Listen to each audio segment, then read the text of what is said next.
मंच पर बैठे सभी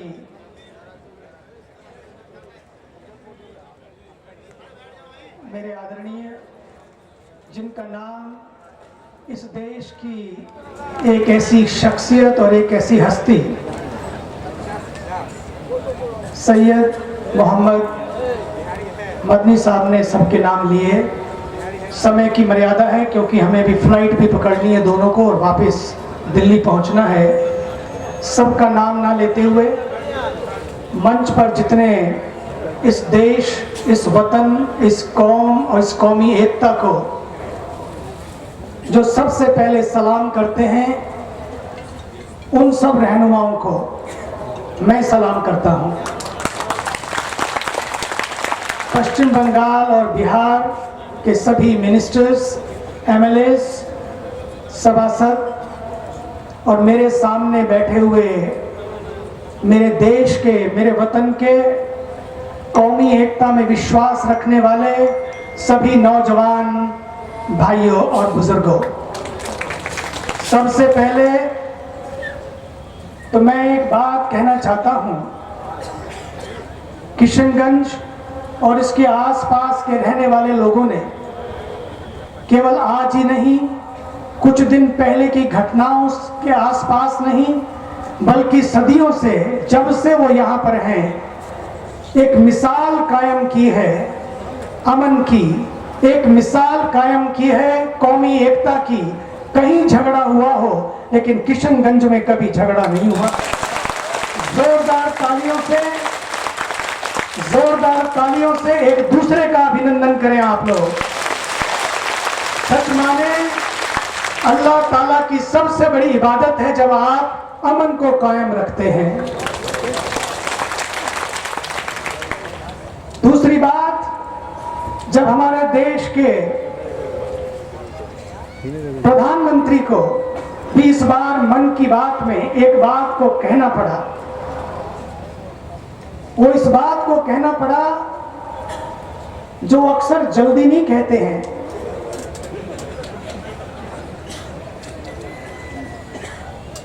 उन्होंने इस पिछली बार मन की बात में एक बात को मेंशन किया और उस बात को मैं भी मेंशन करना चाहता हूं। एक ऐसी संस्था जिसने पिछले 100 साल में, मैंने पिछली बार दिल्ली में ये बात कही थी क्योंकि बात दिल से आती है इसलिए बार बार कहना चाहता हूं। दिल्ली की बातें कई बार दिल्ली में रह जाती हैं, लेकिन दिल की बात दिल से उठती है और दिलों तक जाती है। इसलिए आज मैं पुनः कहना चाहता हूं, एक संस्था जो आसान काम नहीं है, 100 साल गालियां खाकर भी लोगों को गले लगाती रही और गले लगाने का पैगाम देती रही, ऐसी इस देश की कौम में और कौमी एकता का संदेश देने वाली जमीयत उलमा हिंद, मैं आज पिछली कई बड़े बड़े जलसों में, बड़ी बड़ी महफिलों में देखता आ रहा हूं। आसान काम नहीं आजकल।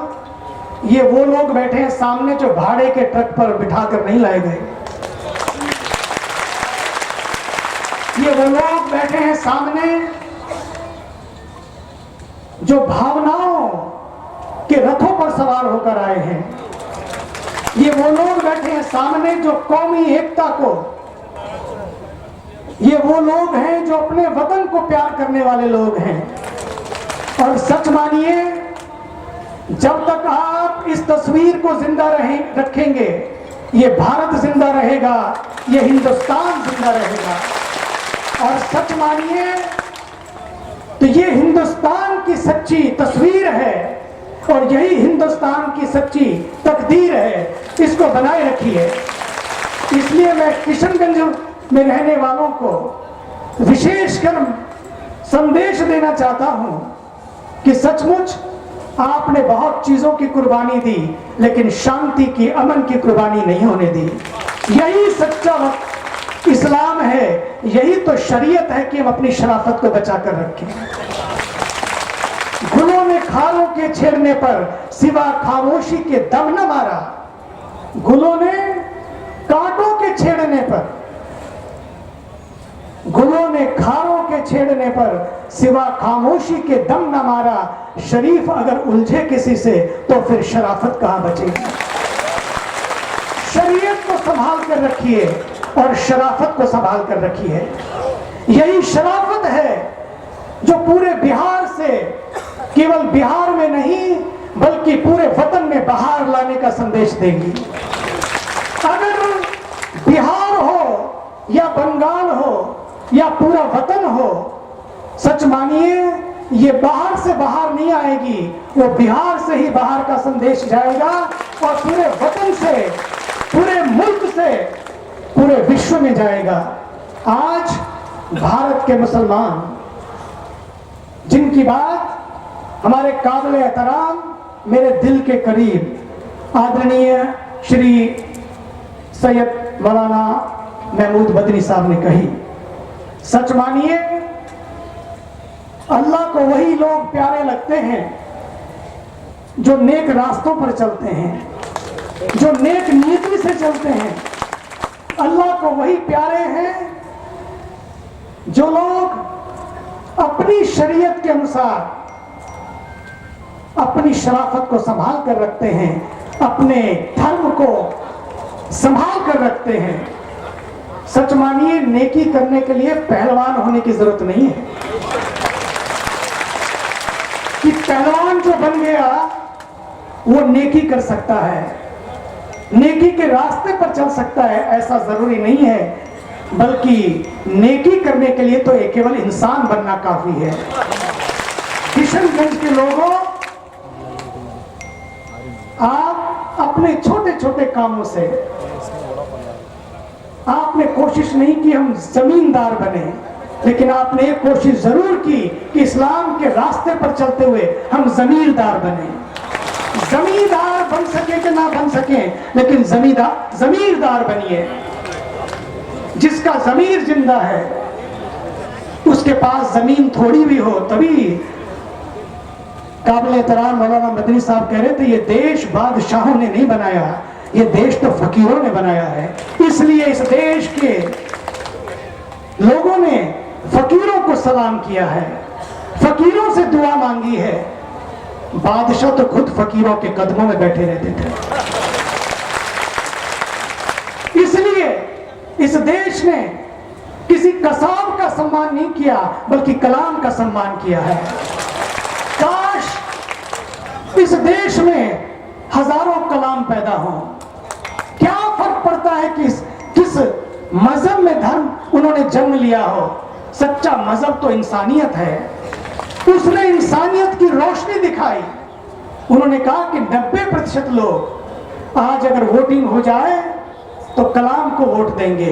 ये है इस देश की तासीर, ये है इस देश की सच्ची तस्वीर। इसलिए मैं आप लोगों की इस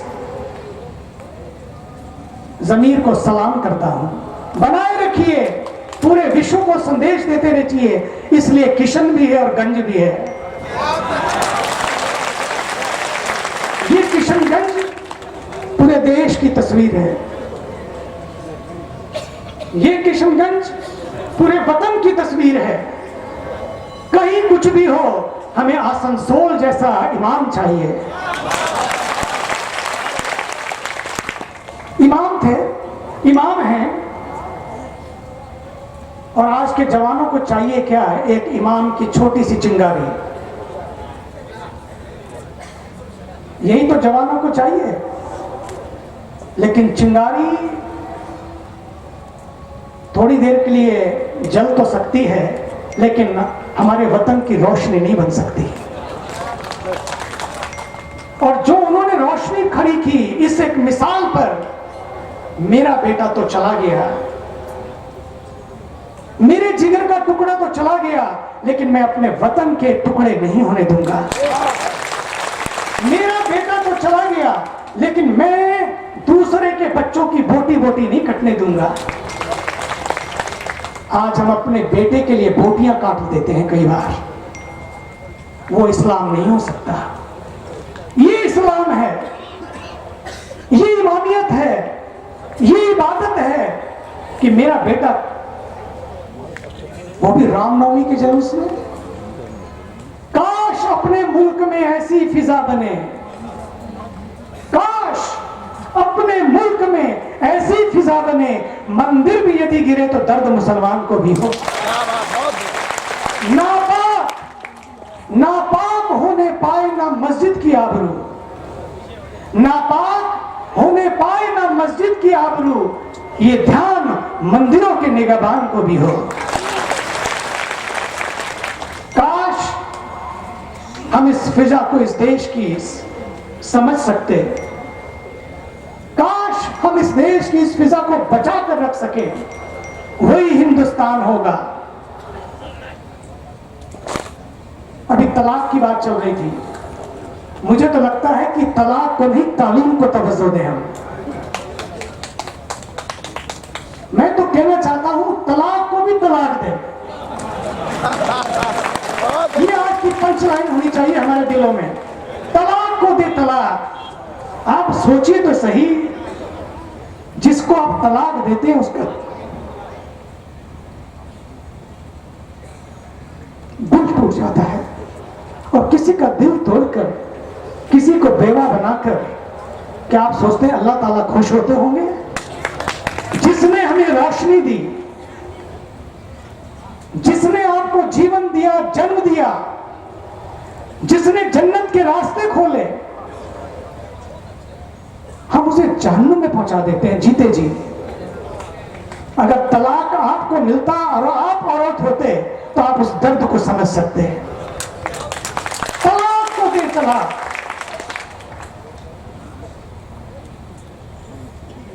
बहुत दर्द होता है, बहुत दर्द होता है मुझे जब मैं किसी नारी की इज्जत को लुटते हुए देखता हूं। नारी नारी है, मां मां है, बहन बहन है।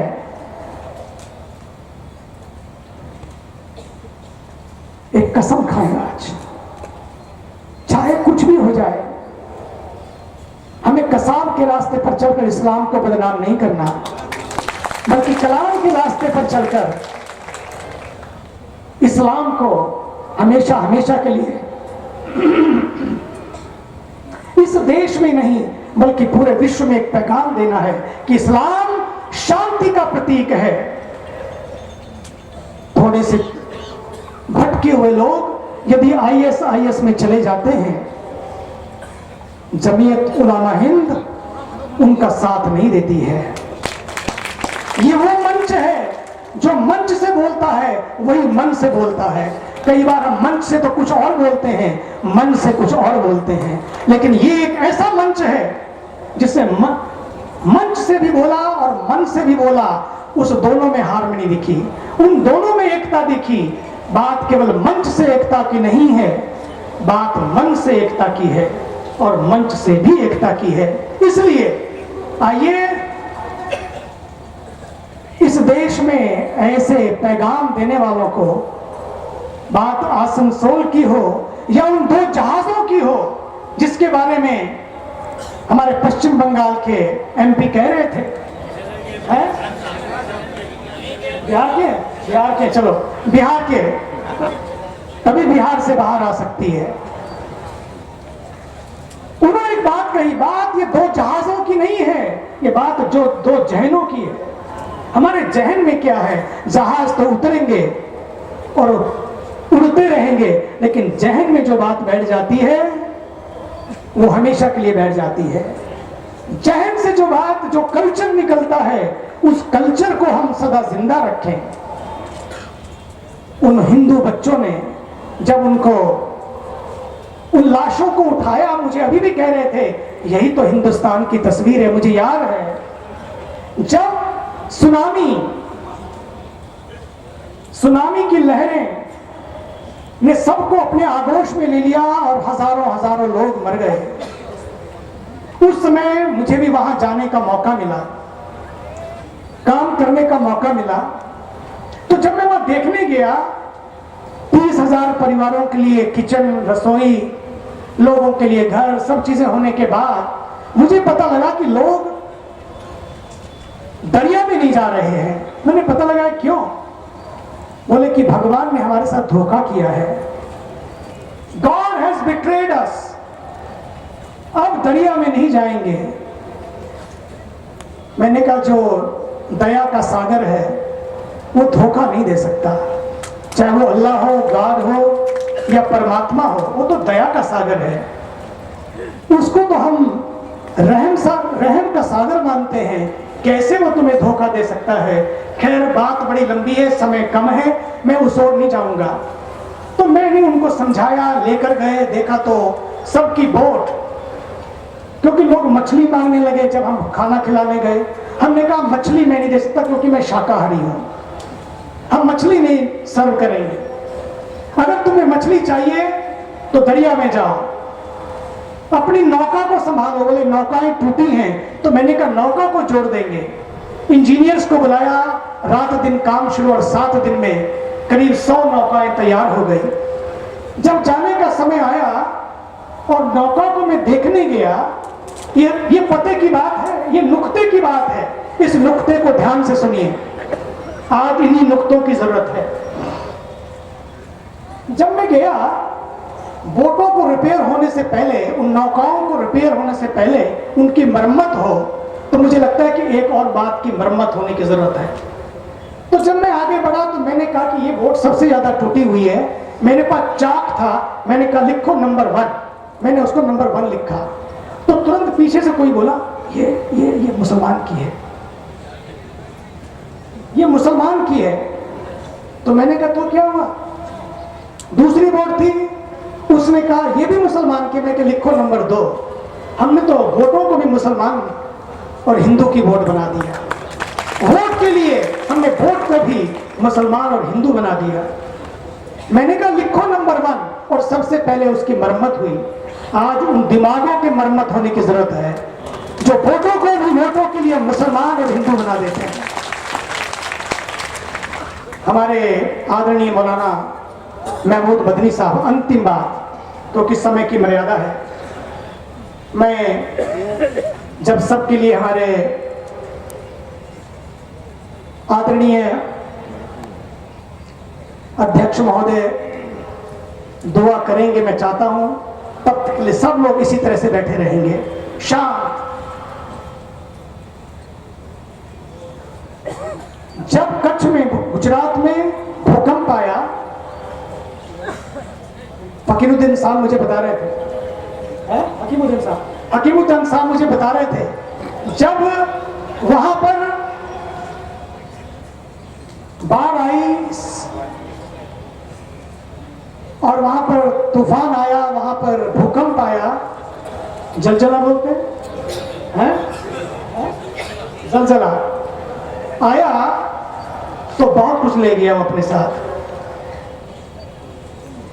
जमीयत उलमा हिंद ने वहां भी सेवा शुरू की। जब सेवा शुरू की, खिदमत शुरू की, उस समय एक नवीन भाटिया नाम के व्यक्ति आए। इनकी इच्छा हुई कि लोगों के लिए घर बनाए जाएं।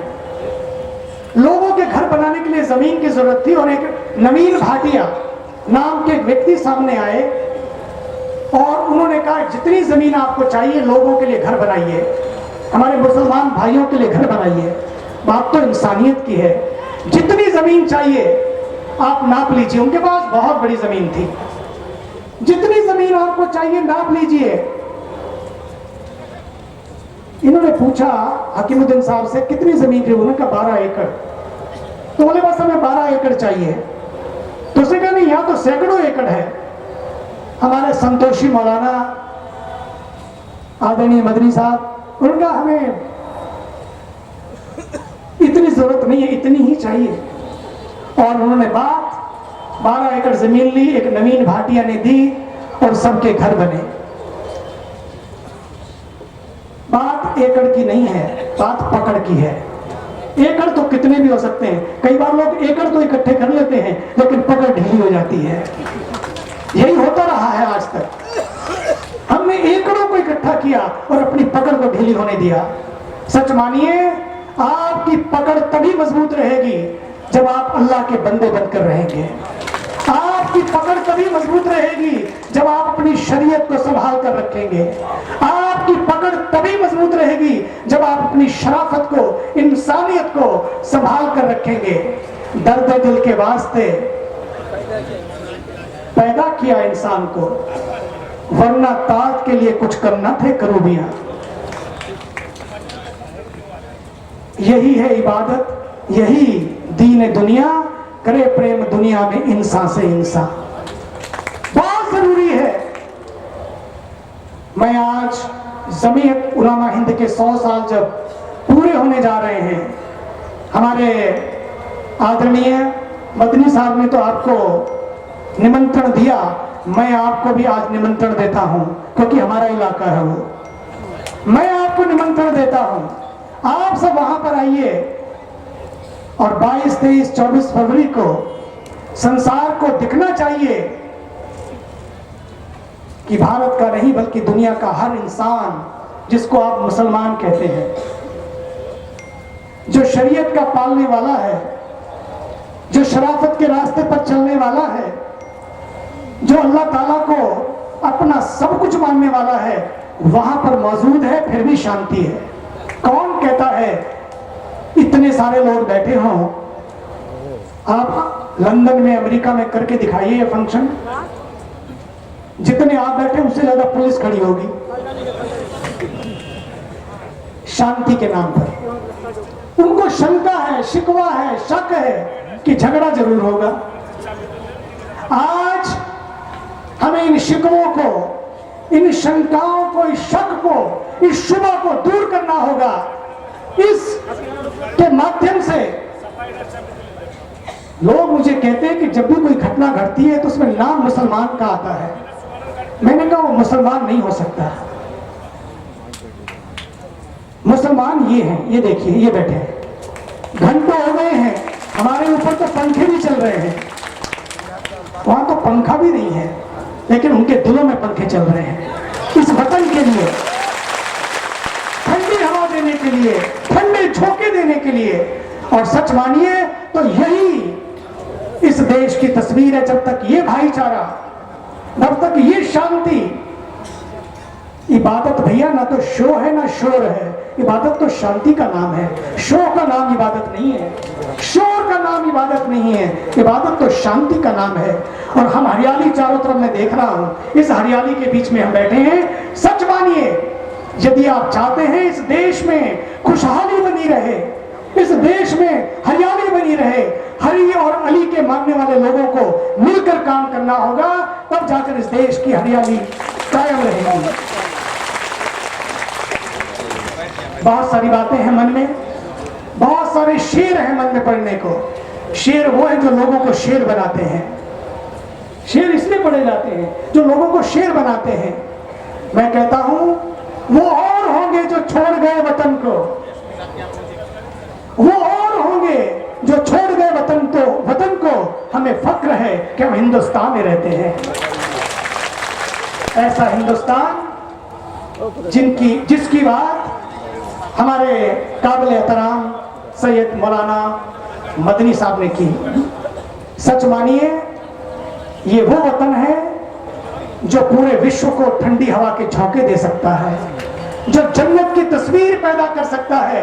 आप लोगों के बल पर, आप लोगों के बल पर पक्का करके जाएंगे। चाहे कुछ भी हो जाएगा, इस देश को कोई धब्बा नहीं लगाने देंगे।